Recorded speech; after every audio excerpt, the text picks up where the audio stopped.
Welcome to the Boss Gambling Show on the internet.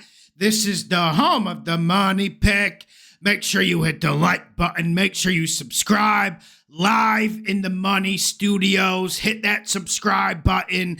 I mean, we've been killing the over-unders this year. I am not trying to boast because this is the most humbling business a man can put himself in.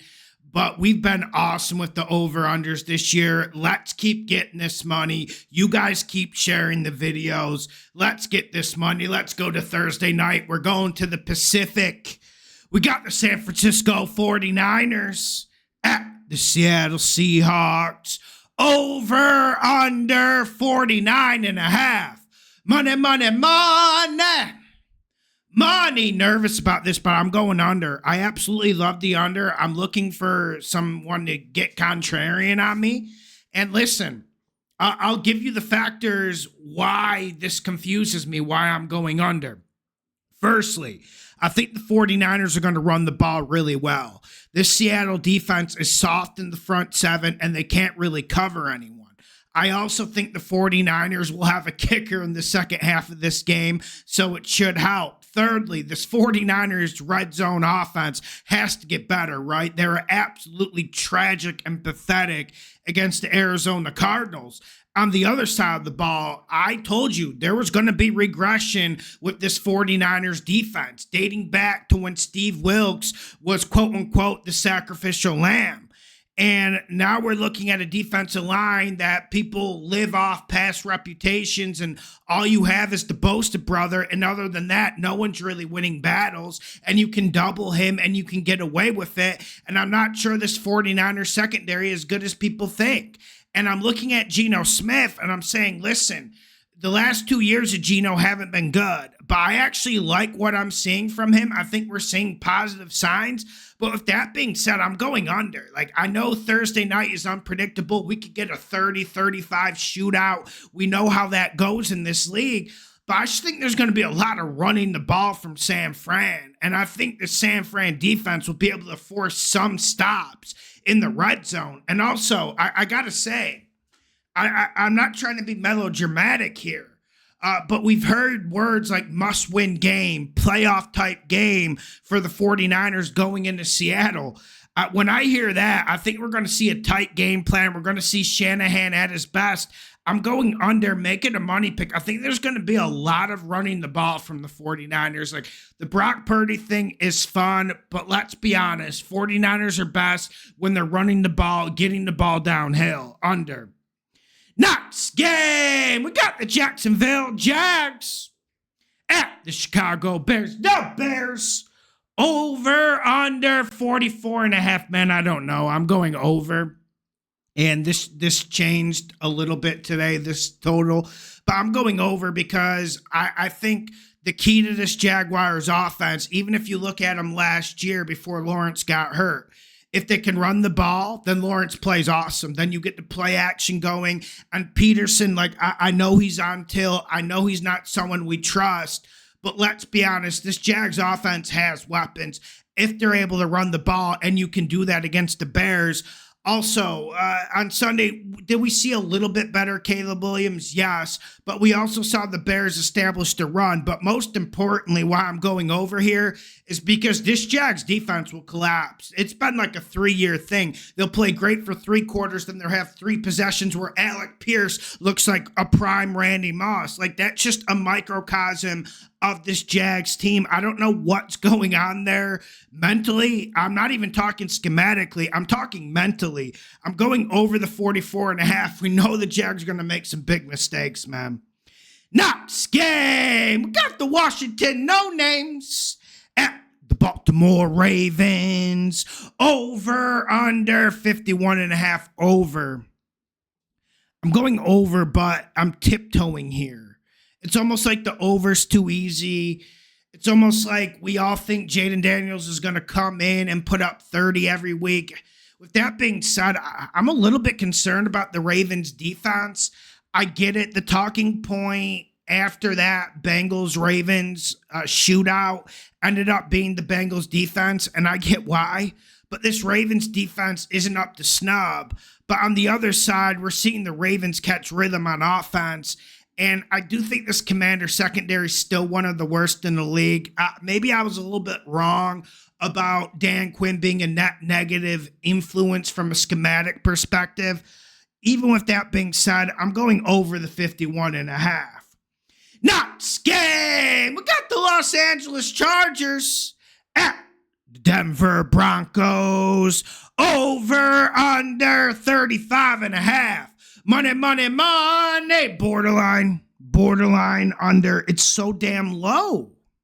That's the problem here. This under is so damn low. I have to tiptoe around it and I have to go under. But I've been impressed with this Chargers team from two perspectives. I've been impressed with their play action game on offense. But I've been more impressed by just the pure physicality of this defense. Like, Derwin James sums it up, but we're finally seeing them stout in the spine of the defense, and that was the issue why Brandon Staley blew so many spreads and big opportunities. You could run the ball, they were soft, they would make mistakes, they would end up just collapsing in games like the Jags do. I'm going under, and also I'm not sold on Bo Nix, man. I'm not sold on Bo Nix. I'm not happy with him.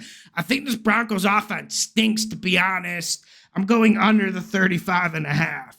Next game, we got the Houston Texans at the New England Patriots.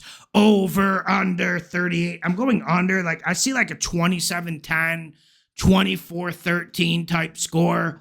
Do I think Drake May will add a little bit of verb and energy to this game? Yes.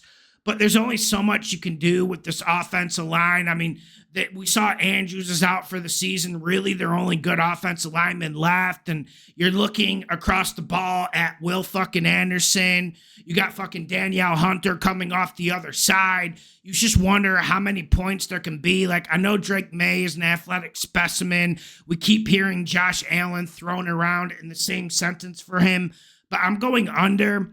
This Patriots defense, though, is more vulnerable than people think. Like, I feel like people are lazy about this team because they beat the Bengals week 1. They seem to think it's a great defense, and they're able to run the football because they played good against Seattle and the Bengals. Man, I think that's an admiration. Like, I think this defense is probably like 18th to 21st in the league. I'm going under.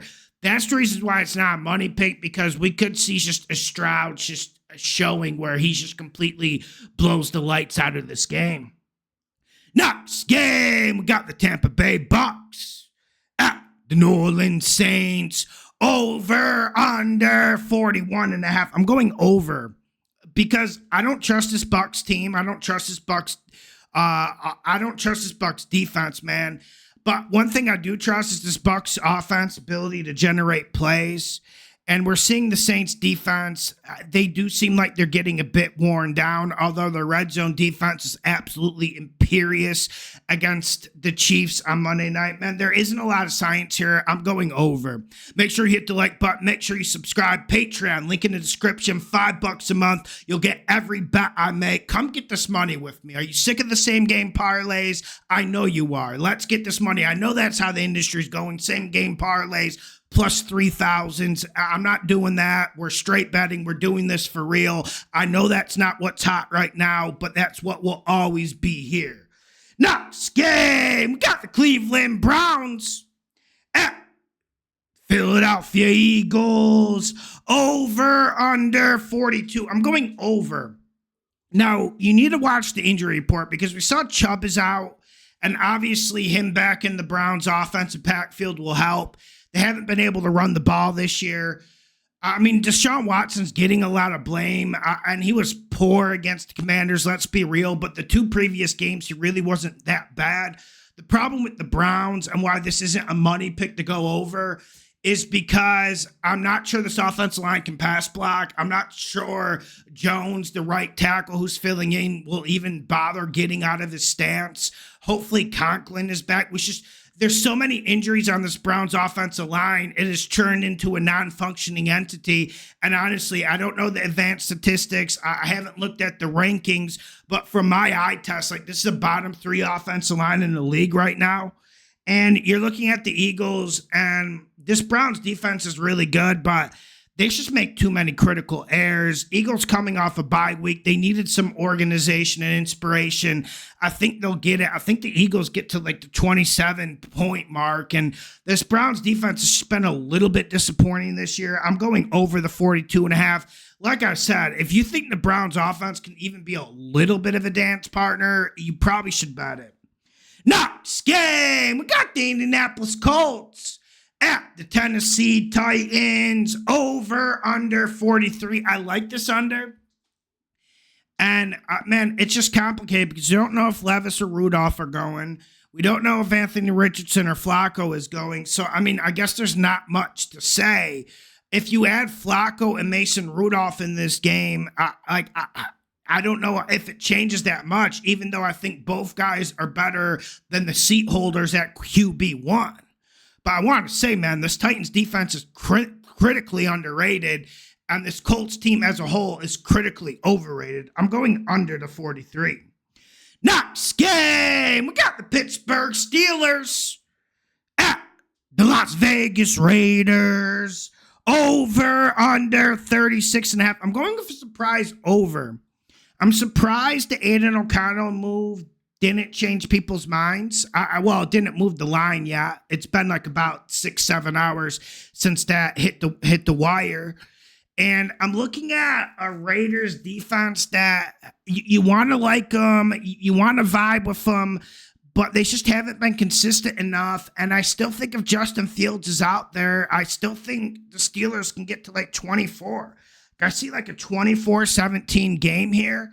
And the Raiders have been running the ball really well on offense. And really, they were about to pound the living hell out of Denver. They were up 10-0. They call it great bootleg. You have Bowers underneath, and you have a guy up top, and then Minshew sails it. Surtain pick 6, and it changes the game. It would have been like 13-0 or 17-0, and that's what you get with Minshew. But I think Aiden O'Connell's a non-functioning entity. But like I said, I actually felt like the first half game plan from the Raiders was really good. I felt like they are running the ball good. They're creating good angles for that big offensive line. I'm going over. You do worry about this because the Steelers defense needs to respond. I haven't been happy with the last 2 performances from them. Next game, we're going to Texas. We got the Detroit Lions at the Dallas Cowboys, over under 52.5. Money, borderline. And I'm not a trend better, but here's why it's borderline. I'm going over, but here's why it's a borderline money pick. I know some of you guys don't like it, but let me give the trend back. When these games transpire, when Dan Campbell's teams are like 49 to like 53.5 to go over, I think it's like 1-10, 2-11 that they go under. But I'm going over because I think this is a little bit of an Alamo situation from the Cowboys, and maybe I've been wrong about the Detroit secondary. I felt like those young Bulls would vibe and gel and play better than they have. I mean, you got Aiden Hutchinson, but we also have a Cowboys offensive line that is getting better. On the other side, we got Goff. He finally found his rhythm against the Hawks. But the big takeaway from that Hawks-Lions game is the Lions went back to the 2-year ago game plan / blueprint. They pounded the ball down your throat, and that's kind of what you need to do against the Cowboys. Defensive tackle, spine-wise, inside linebacker, they just can't stop the run. I don't know if it's an attitude issue, if it's a size issue, if it's a skill issue. But either way, you don't want to be troublesome up that spine when you got Montgomery and Gibbs looking at you with Frank Ragnow coming off the injured list, ready to move man. I'm going over the 52.5. It's really high. I get it. But I saw strides out of the Cowboys last week against the Steelers, offensive line-wise. Next game, we got the Atlanta Falcons at the Carolina Panthers, over under 47. I'm going under. I get it. You think it's going to go over, but there's just, I'm going under. There isn't a lot of science because you think the Falcons could run it for 150 to 180 this game with the state of the spine of the Panthers defense. Like, look at their inside linebacking injury report. Look at their defensive tackle injury report. So many guys on IR, so many guys coming off the street. I'm going under, though, because I'm not sure I trust Andy Dalton. I'm not sure I trust these offensive line injuries on the Panthers. And eventually this Falcons defense has to play decent, right? Like, they've been disappointing. And listen, I wasn't like the biggest Raheem Morris guy coming in, but I really respected what he did with the Los Angeles Rams. But he's been a net negative influence on this defense. I mean, this defense is stacked, especially in the secondary, yet they can't seem to get close to anyone. They can't seem to cover anyone. And, you know, you add Matt Judon, but we're not seeing Grady Jarrett win one-on-one battles in the pass game. And somehow it seems like the pass rush has gotten worse than last year, and they're not sending any blitzes. They're not aggressive. I don't know what's going on, man. So that's why we can't bet it. Knox game, Sunday Night Football. We got Collinsworth on the call. Here's a guy. Bengals at Giants, 48. I'm going under. Now, you know, everyone wants to get against the Bengals and go over. I get the rationale. Joe Burrow's playing at an MVP level, even though they can't seem to win a game. And you got this Bengals defense that is absolutely in shambles, whether it be schematically, personnel-wise on the defensive line. I feel like they're corners short on the back end. There's a lot of issues, and I don't feel like this Bengals defense has ever recovered since Jesse Bates left 2 years ago. Like, I just don't. Like, but Jesse Bates is one of the best defensive players in this league, but eventually you have to patch and you have to plan schematically for that. But the reason why I'm going under is because Daniel Jones, and I feel like people are reacting to stimuli. I told you guys going into this year, like, Giants have two things going for them. Dayball's a phenomenal play caller, even though people were trying to run him out. Like, what the fuck can a man do with Daniel Jones? Secondly, I feel like this defensive line is borderline elite, top 5 in the league, but you miss Thibodeau. I'm still going under, though. I think the Bengals can score like 23, 27 here, but I'm just not sure the Giants are going to be the dance partner everyone thinks. Knox game, Monday Night Football. We got the Buffalo Bills at the New York Jets, over under 41. Money, money, money.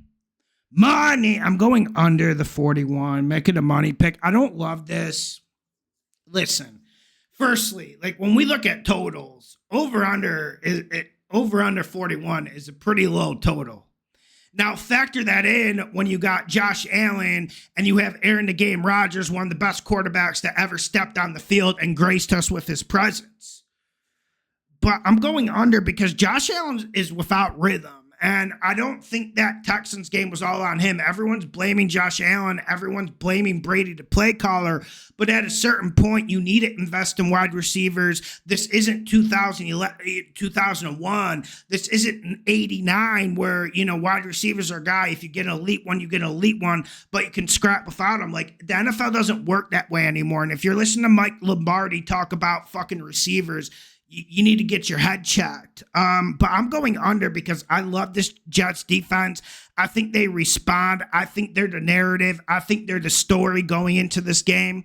But also, this Bills defense is stingy as fuck, man. Let's give them credit. I do think there'll be a little bit of new coach bounce and energy and gusto vibing in the Meadowlands when we look at the Jets come on the field. But also, that defense is going to play better. I just think old Brick, whatever you want to call him, is going to get those boys rolling. I'm going under, make it a damn money pick. Make sure you hit the like button. Make sure you subscribe. The best gambling show on the internet. Hope everyone has a great week.